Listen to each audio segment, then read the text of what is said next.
Hi, I'm Matthew Triba. I'm a music producer and songwriter, and I'm gonna build the Notadümble today from JHS pedals. Just thought it'd be something fun to do, and I'm gonna rattle on about music while I do it. A little bit about me: I have worked on some major label records as an engineer. I worked for One Republic, and I've done some work with The Fray, Taylor Swift back there. Love making music. I've been on this journey for 15 years. It's a roller coaster, and I am grateful to have found the thing that I love to do. And but it can be a blessing and a curse, and we'll kind of get into that as we build. So the Notadümble from JHS Pedals. I did take a peek inside of the box just to kind of make sure I had all the tools. So I've got my iFixit kit, and I've got a multi-tool with some pliers. Let's dive in. Box is super simple. Let's pop her open. It's the Notadümble, no power supply, and I think this should be fun to do. I'm gonna go paper instructions. Let's see how well that works for me. Box is cool with all their different logos for their pedals. Got the instructions. Okay, here's just the overview of the pedal. I'm gonna go ahead and get my tray out because I heard there are some teeny tiny screws that if you lose, you're in trouble. You're screwed. So let's use our tray from iFixit. I'm just gonna set that off to the side.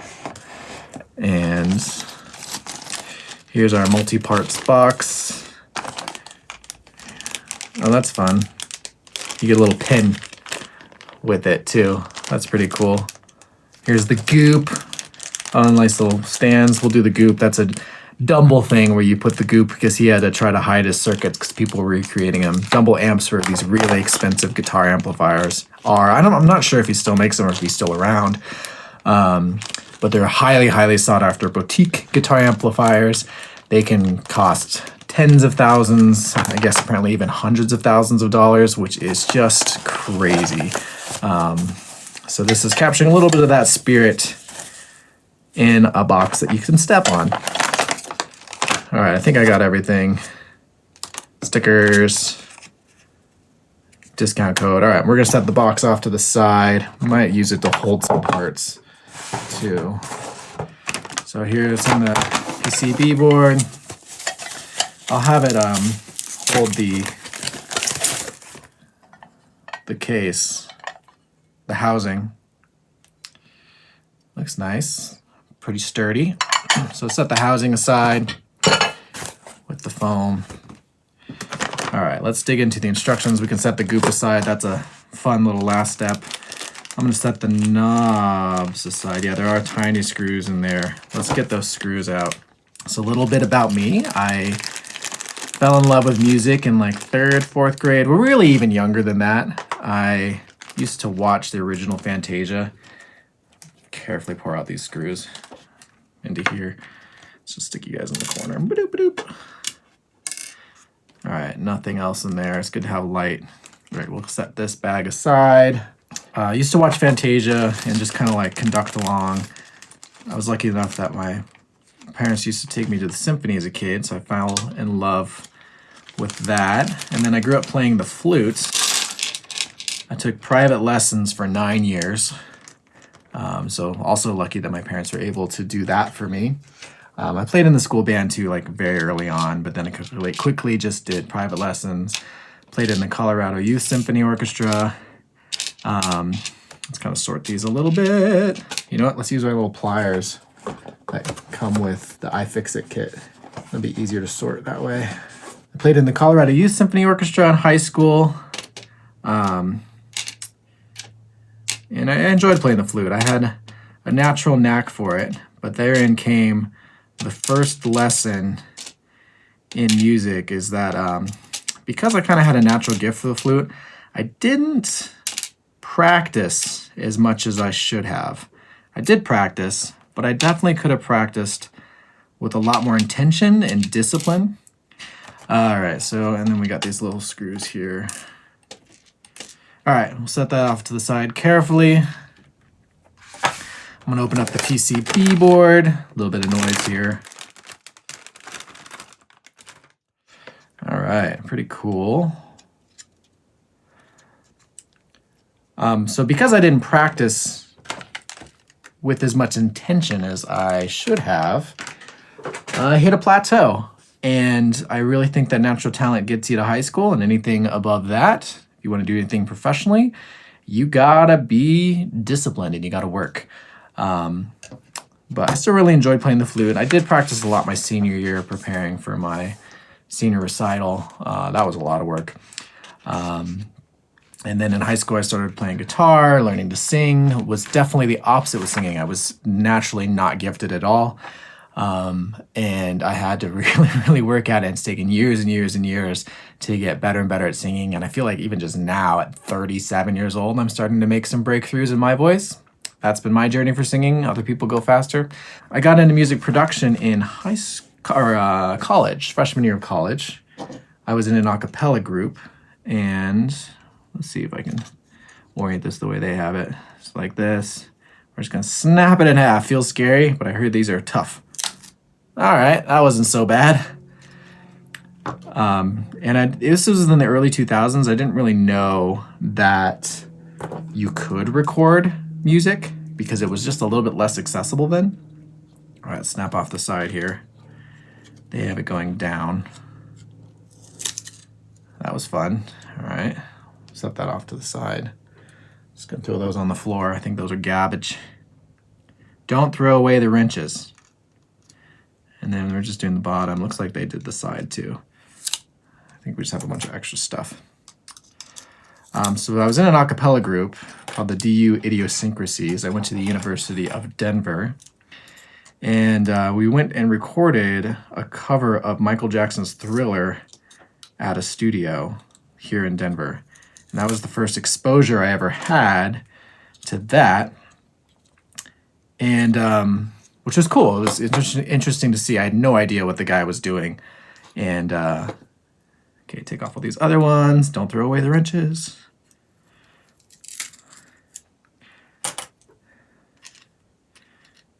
It's kind of fun. It snaps off easier than you think. It almost feels like a hard foam. All right, take this wrench off here.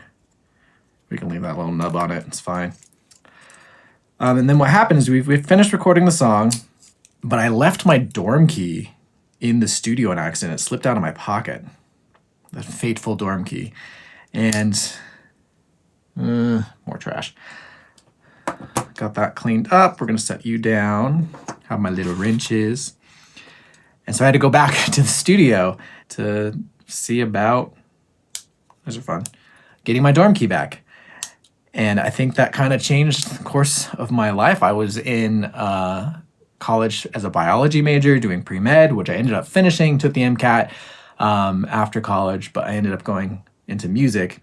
But that's where I got bit by the bug, is I asked the producer / engineer there, I was like, hey, if I wanted to kind of get into this recording thing, what should I do? And he told me to buy an audio interface and buy a microphone, a large diaphragm condenser microphone. I bought one. It was called like Studio Project C3, just a kind of a cheap entry-level microphone. Bought a PreSonus interface, I think, yeah. And it was Firewire, I think, at the time. And started making records. I wouldn't say started making records. I started recording just in my dorm room. I remember I didn't even have mic stands. I used to set the mics on like the box, on like the inside of the phone box that the mic came in. And I would sit in the stairwell of my dorm and try to record, and there's like way too much reverb. But I always loved reverb back then. And just made some really terrible recordings, and I got bit by the bug.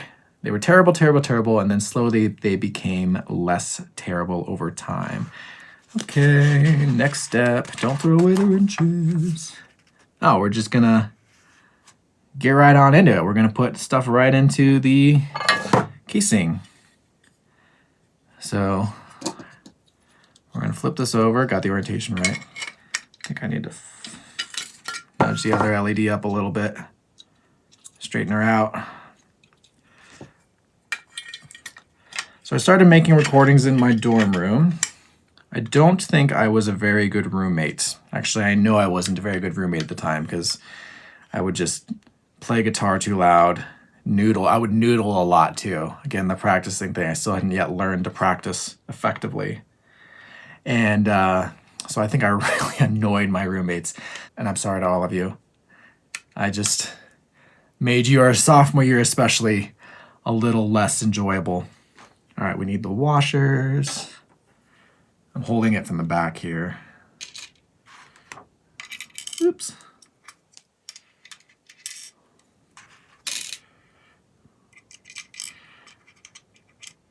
But I thought I was going to go to med school the whole time. But then when I finished school, I was young, dumb, and newly single. And I was like, you know what?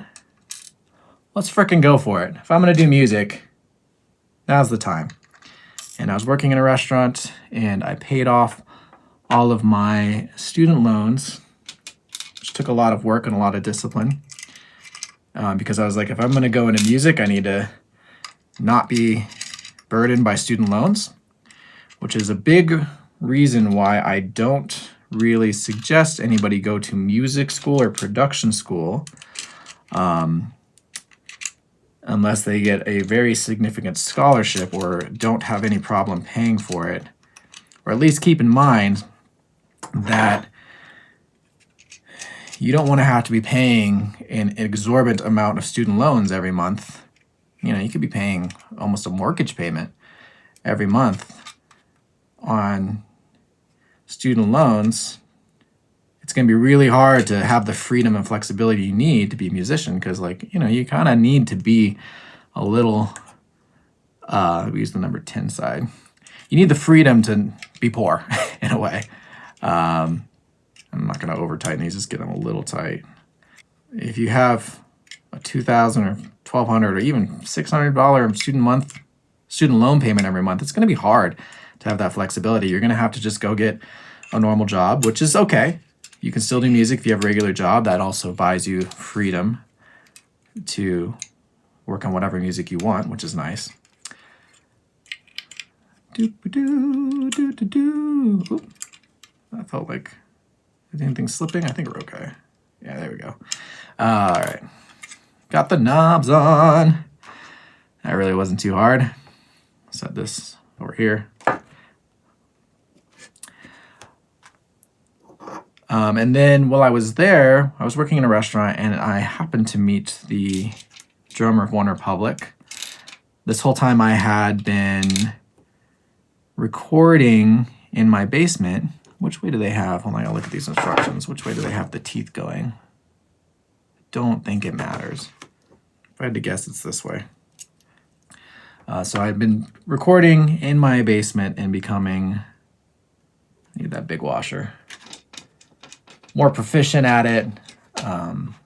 You know, you start not good and you get better over time.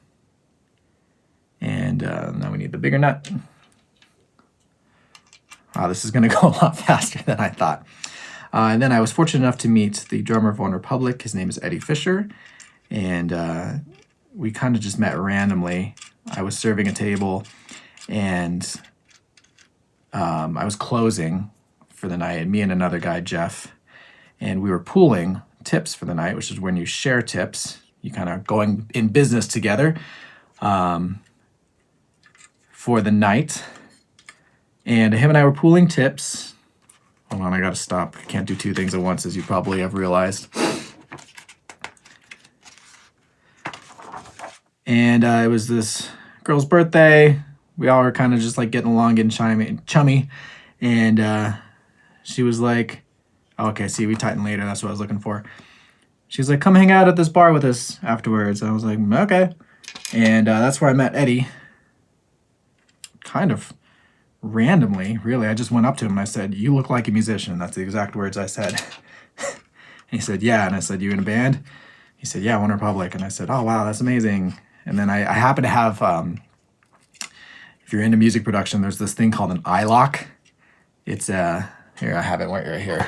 Let me pull it out of my computer. And this is the exact one, too. And some of the exact stuff with it. So I'll show it here first. It's this little USB dongle. And you have to, you put licenses on it for software, specifically Pro Tools and stuff like that. And they're stupid. I hate them. They're annoying, but you have to have them for a lot of software because it prevents piracy. This has to be plugged in for into your computer for the software to work. And this is the exact iLock. And you can see I have this little chain on it now. That's just to kind of make it a little harder to use. I just made it out of little tiny like key rings. I made it myself. And this chain used to be a lot longer. It used to be so long that I could put it over my head and wear it around my neck because like I didn't have a lot of money at the time. And basically my entire life's worth of software was on this thing. And I did not want to lose it. And so I used to wear it around my neck like all the time because I'm like, I'm not going to freaking lose this thing. And I think that was just this moment because I'm in this bar downtown Denver talking to this guy who, you know, he's got tattoos on his arms and he's the drummer of One Republic. And I was like, oh, I do music and I've been engineering, I've been recording, and I pull the iLock out of my button-down shirt that I had at the restaurant. I wore it at the restaurant that night, and I pull it out and I show it to him. And I think that like that was just stupid enough and crazy enough for him to be like, oh, like he actually does record because Eddie knew what it was. And I can't believe I like had it on me. And so he was telling me, like, he's like, oh, I need some, let's loosen this up. I can see a thing happening right now. I need the 11s. Get this a little more centered. There we go. Got that lined up. So Eddie needed help recording drums in his basement because he set up a home studio in Denver, which is pretty cool. And it was very fortuitous that we met. And he gave me a shot. I owe him so much. And so we started, okay, we tighten these guys up, recording drums in his basement. And they happened to use some of those drums on a One Republic song that was for a Ralph Lauren campaign, a perfume and scents campaign. And the campaign was called Life in Color. The song is called Life in Color. It would never made it on any normal album release. I think it might have been on some special editions. But because they used the drums that I recorded, and I did as good a job as I could, and I had some skills at this point, it kind of bought me a little bit of credibility. All right, 14, let's tighten this guy up, which was exciting. So then Eddie introduced me into One Republic's main studio, which was in Denver as well. It was another private studio for Ryan Tedder. And there I met the engineer for Ryan Tedder. His name is Smith Carlson. He's now on his own and being a producer in his own right and doing some other ventures and synths and stuff like that. It's pretty cool. So Smith and I met, we got along well, and he really took me under his wing because he went to LA and had done the whole studio thing out there. He worked at Chalice Studios, which is a very nice recording studio. And so he had the full formal training as an engineer, at least in a big studio, which is a much more rare thing these days. It probably still happens a bit, but that's a fun sound. Click, click. But he taught me studio etiquette because he had got it from, the real deal studio, and I was just in my basement. I didn't know studio etiquette. There's some common sense stuff, but you can summarize it really simple. It's basically when you're on the technical side, engineering or assistant engineering, or anything like that, your job is to be a fly on the wall and to be out of the way. You just make things work, make it sound good, and then get out of the way of the creative flow of the artists and do whatever you can to facilitate that flow. So as you get better at like being really fast at Pro Tools. That was another thing. Get really, really fast at whatever software you're using, and just make it flow. And then, don't offer your opinion. That's a big thing. If they ask, you can give it succinctly and honestly and politely. But it's going to take time for them to trust you and for them to ask your opinion. So at first, you just got to make it work, get out of the way, and shut up. Big part is shut up, because it's really annoying when someone is in a studio offering unsolicited opinions and advice. It really throws off the whole experience.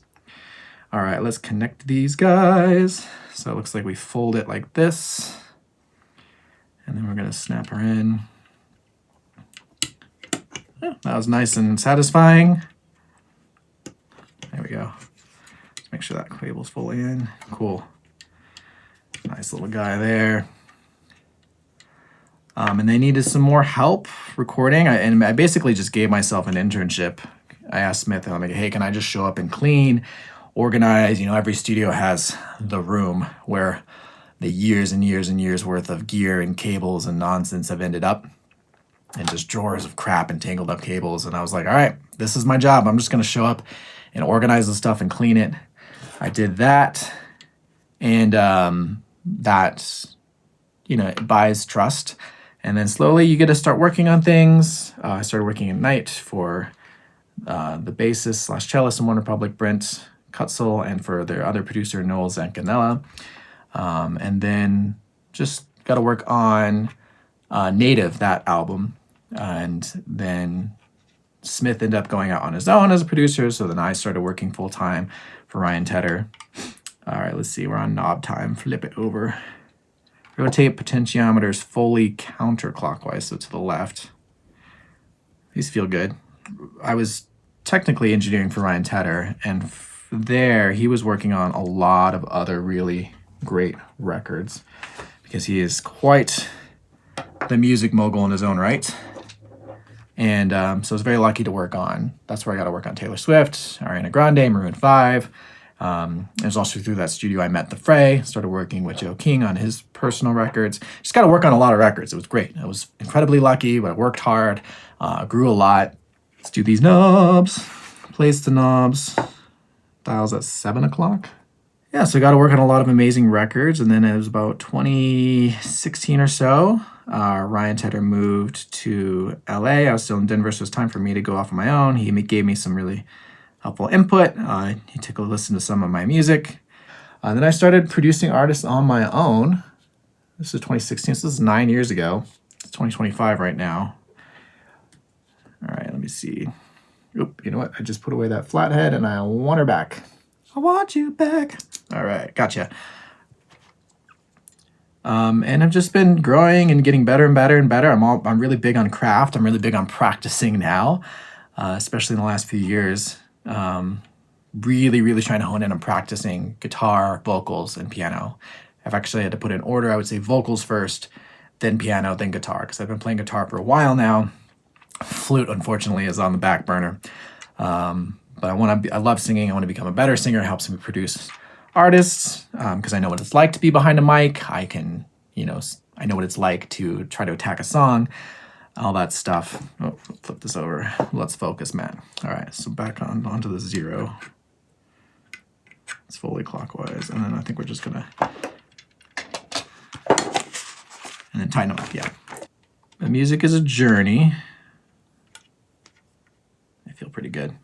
Like I said, talent gets you to high school. So if you're sticking out in high school and you're talented, remember, that's great. But you got practice. You got to put in the work. The person who puts in the most work is going to go the farthest. And one of the lessons I've learned is to, you can't compare yourself to other people in general, and music especially. You want to celebrate your peers and friends and enemies' successes. It's great for them. Music is hard for everyone. Looks fine. And your competition is yourself. And my goal, because music can just be difficult mentally a lot of times, is that I want to become the best that Matthew Tribe can become. I've got to turn this guy a little more. Yeah, there we go. I want to become the best songwriter, the best player, the best at getting in the flow state, the best producer, the best vocal producer, the best lyricist that I can become. And I'll do that through scheduled, and I track the time of practice and everything put into that so that I have a structure. And then as long as I feel, I loosened that up too much, that I am improving and getting feedback from people that aren't my mom or grandma, that I am improving, because your mom's going to love everything you do. So if you start, you go to conferences, the Durango Songwriters Expo is a good one to go to. It's small, and will have people listen to your music and give you feedback. As long as you find that you're improving, both in yourself and third-party people who aren't emotionally tied to you are telling you that you're getting better. That's what I hold on to. Because eventually, you will cross a threshold, which I have in the last few years finally crossed. It takes time in your music that you start to see true and better financial success in like film and TV and placements with artists and all that, because your craft is finally there. You cross the threshold of professional quality, specifically for me as a writer and producer. And you start to see people who don't care who you are find value in your music and start to pay decent sum of money for that value. And that's very, very encouraging. But it is a slow, it's not a fast endeavor, unfortunately. You might get lucky and it might work out really quickly, and that's cool. Good for you. So here's the, boop, boop, boop, boop. That's the presence, I believe. Let's turn it like, let's see what, so, let's turn it to like 12-ish to start. We'll see. I'm gonna have to set that and leave it alone because I don't want to be tweaking too much. I think we're pretty much done. I think the next step is to goop it. Time to goop. Oh, please allow 24 hours to dry. Oh, let's do it, and then we'll have to come back later and do the sound demo. You can hear a little bit of my playing. All right, got all that in there. I'm going to read these instructions because there's probably places, don't goop the potentiometer, don't goop the ribbon cable connector. Okay, this is funny. It says, feel free to goop any of the various magical components on the Notadümble circuit board. A great builder must hide their magic and never show their secrets. Be sure not to cover the trim pot. This is the blue thing up here. The ribbon cable, because you got to connect it, as this may make the pedal unserviceable and void the warranty. 24 hours to dry. It's like, I actually woke up early today and it's a Sunday. Took my wife to the airport. It's like 9:40 a.m. So we'll come back tomorrow. Let's goop it. All right, here's our goop. I think it's black, which is fun. Seeing successes now, which is encouraging. It's a long, arduous road. You have to really just cling to, am I getting better? And are there other people seeing that? A little bit of self-delusion is helpful. Here we go. Hold on, let's see. Oop, there's the goop. Oop, a little bit of air. Goop me. Another part of the musical journey, especially as a producer, is that I spent years and years and years developing the technical chops. All the like EQing, compression, recording, mic placement and stuff, and that can be a deep valley. Let's sign it.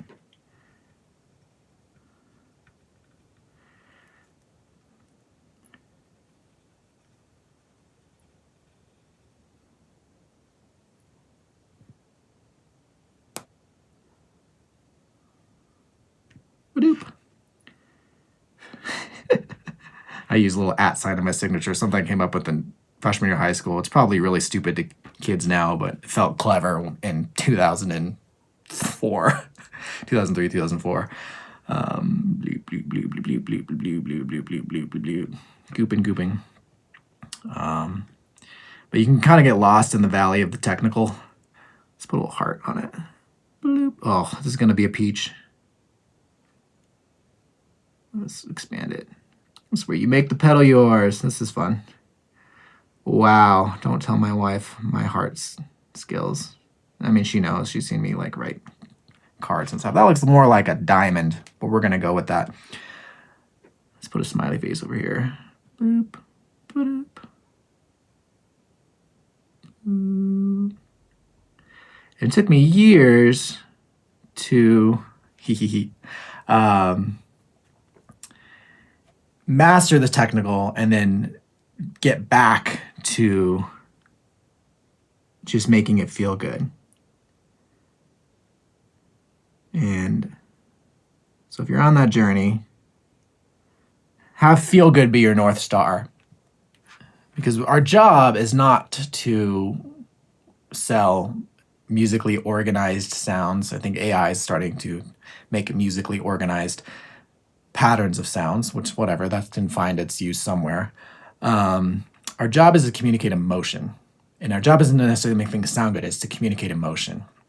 That's why people listen to music, and that's kind of the beauty of music, is that we can paint on the most precious canvas, which is time, and we can use that to communicate history and feelings and longing and anger and sadness and hope through vibrations in the air, painting on time, like an invisible canvas of time. And I think that's so cool. And that's what we got to focus on. So you start to learn that there are certain things that you should compromise on, especially sonically, in a sense of in pursuit. You compromise in pursuit of the emotion, because the truly binary thing we're looking for is this song and record communicating emotion, and that's binary, yes or no. And if you capture that, awesome, you're doing great. Keep hunting that and try not to mess it up if you haven't already. So this, like the snare drum choice, there are going to be a lot of snare drums that could support that emotion and that feeling. So there is no perfect snare drum. So that's where you compromise, because it doesn't exist. There's a lot of snare drums that could make it work. There's a lot that aren't. And so you just find the one that, a one that is working and supporting the emotion of the song. And if it is, cool, you found it. And if it's like an 80% right, cool. And that works, good. And just keep moving forward. What else can we put? Oh, there's got to be something we can put. Maybe like a little star. Oh, no, that's not going to be good. I'm happy. Speaking of this is another thing you learn in creativity is when to call something done. There is no perfect. There is no truly done. That's good enough. It's fun. Got a smiley face, a diamond heart, and my signature, and then a blob of hiding the circuit. So we achieved the goal. Thank you, JHS, for the goop. That was fun. It's a cool hook. She gone. Bye, goop. I even like it was just called goop. So yeah, that's the artistic balance. You're balancing the technical with the artistic, with the expression of human emotion, and that's the real challenge of music, and I love it. Ooh, just put a little goop thing on there. So that's me rambling on. Here's that JHS spit. I'll flip it over just for a moment. Notadümble. We're gonna let her dry. Thank you for joining the team. Oh, it'd be fun. Just to goop. No, it's got metal. I want to goop this into here. So bad. I could there's not a circuit, but I think that ship has sailed. Chances are that I'm going to connect a circuit. Probably not. I don't know enough about PCB boards, but that's so tempting to want to just, oh, what we should do is put it on the side. Let's use that button. That'll be my little secret, that the button goes in on the side there. And see, creativity is just play. So I'm not 100% confident that this is gonna, maybe we put it under here. So let's give it a big old glob of goop. Because this isn't, I don't think anything's grounded to this, or it's just a button. Blah, blah, blah, blah. Creativity can be play. It should be play. We play music, We don't labor music, though sometimes you do. Practice can be labor sometimes. That's okay. All right. Let's use the doctor. Play an operation. And nope. The heart has been inserted. That's fun. I like that idea. That's a little secret. Only we will know that that's hanging out inside of there. All right, cool. Anywho, throw that over there. We have our screws that we will put in the top, the base of it here shortly. I love it's got a little JHS beating heart inside of it, and that one. But yeah, thanks for hanging out with me. Listen to me ramble. Oops, I just put some goop on the back of that. You know what? Maybe we should I should put my fingerprint on it. That would be fun. And and then I'll have to wash my hands. Really stalling here, but I think that would be fun. So let's pull that goop out again. I'm gonna do let's do my guitar fingers. So let's do my thumb.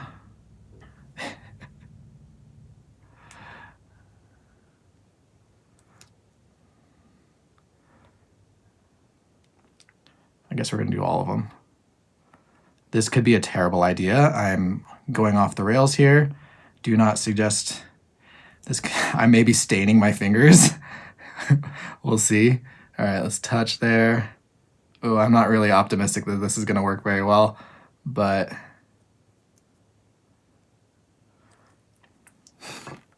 all right, we got my goop on my fingers.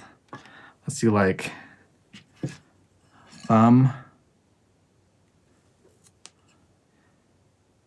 pointer, pointer, ring, pinky. Whatever. All right, wait, let's put this goop away. I'm gonna go wash my hands now because I might be washing my hands for a while. So signing off. That was fun.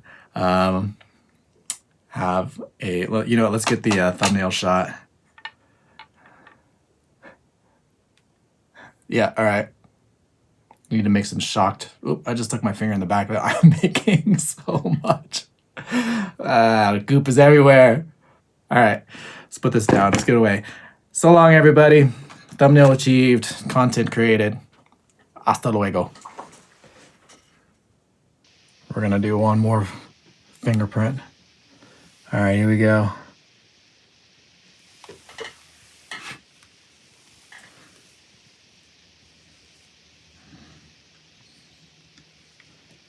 Let's see if we can make it like a little bit like a heart. These are the hands that built. Cool. I gooped it. Forgot to sign. See if I can sign. That'll work. Let's date it. Today is 2025, June 8th, 0608. Ooh. Let's see how she sounds. I have the Notadümble hooked up. It's going to my Strymon Iridium, and I got a little bit of brig delay going afterwards. Before there's the rat, but I'm not using that. So this is a Fender twin style amp, clean. And now let's just use the clean boost on the Notadümble.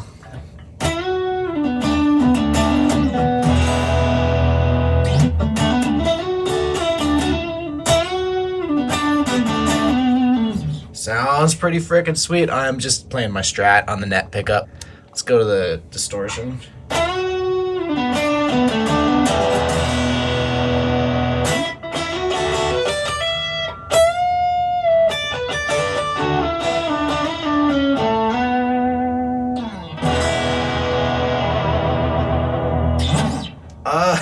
Oh man, for $120 or whatever it was, I think it's great. I mean, it puts a lot of juice into the amp, so it's really turning up the volume, but I don't know.